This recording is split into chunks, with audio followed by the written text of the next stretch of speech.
درود شریف جو ہے وہ ایک مسلمانوں کے پاس اللہ کی طرف سے تحفہ ہے. دیکھیں یہ بخاری مسلم میں جو صحابی یہ حدیث روایت کرتے ہیں نا درود ابراہیمی کی، تو وہ کہتے ہیں میں تمہیں ایک تحفہ دوں جو میں نے نبی علیہ السلام سے لیا ہے، وہ اس کو تحفہ کہتے ہیں. تو وہ پھر آگے درود ابراہیمی والی حدیث سناتے ہیں. اور جامعہ ترمذی میں حدیث ہے، مولا علی کہتے ہیں میں نے نبی علیہ السلام سے خود سنا تھا کہ کنجوس ہے وہ شخص جس کے سامنے میرا ذکر ہو مجھ پہ درود نہ پڑے. اللہم صلی علی محمد وعلی آل محمد. اور جامعہ ترمذی میں حدیث ہے اور اس کی پوری سند جو ہے المستدرک للحاکم میں ہے کہ نبی علیہ السلام ایک دن مسجد میں ممبر کی پہلی سیڑھی پہ قدم رکھا کہا آمین، دوسری پہ رکھا کہا آمین، تیسری پہ رکھا کہا آمین. صحابہ نے کہا آج آپ نے وہ عمل کیا جو پہلے نہیں کیا تھا. آپ صلی اللہ علیہ وآلہ وسلم نے فرمایا میرے پاس جبرائیل علیہ السلام آئے تھے اور انہوں نے کہا یا رسول اللہ آپ نے میری دعا پہ آمین کہنا ہے. جب میں نے پہلی سیڑھی پہ قدم رکھا تو انہوں نے کہا کہ آپ دعا کیجئے کہ ہلاک ہو جائے وہ شخص جس کے سامنے آپ کا ذکر ہو اور وہ آپ پہ درود نہ پڑے. اللہم صلی علی محمد وعلی آل محمد. میں نے کہا آمین.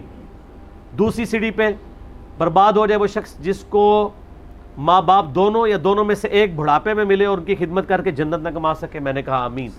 اور تیسری سیڑھی پہ ہلاک ہو جائے وہ شخص جسے رمضان کا مہینہ ملے اور وہ اللہ سے اپنی مغفرت نہ کروا سکے. اچھا یہ ترتیب جو ہے نا ان تینوں باتوں کی مختلف روایتوں میں مختلف ملتی ہے، بل باتیں یہ تین ہی ہیں. بڑا سینسٹیو ایشو ہے. پھر صحیح مسلم میں حدیث ہے جو اذان کا جواب دے اس کے بعد درود شریف پڑھے اور الوسیلہ والی دعا مانگے میری شفاعت اس کے لیے حلال ہو جائے گی. جامعہ ترمذی میں حدیث ہے قیامت والے دن سب سے زیادہ میرے نزدیک وہ شخص ہوگا جس نے دنیا میں سب سے زیادہ مجھ پہ درود پڑھا ہوگا. اللہم صلی علی محمد وعلی آل محمد. میں نے درود شریف کے فضائل پہ 2 گھنٹے کا ڈیٹیل لیکچر ریکارڈ کروایا تھا ربیع الاول میں. درود شریف کے فضائل، مسائل، فقہی احکام و مسائل، اختلافات، سب کچھ. مسئلہ 56 درود شریف کے فضائل پہ ضرور دیکھیں کہ درود شریف کتنی بڑی نعمت ہے. ایک مجلس میں ایک دفعہ درود شریف پڑھنا ضروری ہوتا ہے. مسند احمد میں فضل الصلاۃ علی النبی اور باقی کتابوں میں موجود ہے کہ اگر کوئی شخص کسی مجلس میں جائے اور بغیر اللہ کا ذکر اور درود شریف کے اٹھ جائے تو قیامت والے دن جنت میں بھی پہنچ جائے تو اسے اس بات پہ حسرت ہوگی جب وہ اجر دیکھے گا کہ یار میں کاش جو ہے وہ درود اور اللہ کی حمد کے بغیر نہ اٹھتا.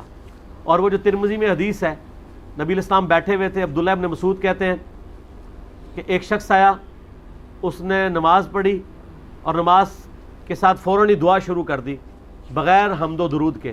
آپ علیہ السلام نے فرمایا سائل نے جلدی کی. ایک اور دوسرا شخص آیا، اس نے نماز کے بعد حمد بیان کی، پھر درود شریف پڑھا، پھر دعا مانگی تو آپ فرمایا سل تعطا، سل تعطا، مانگ تجھے دیا جائے گا، مانگ تجھے دیا جائے گا.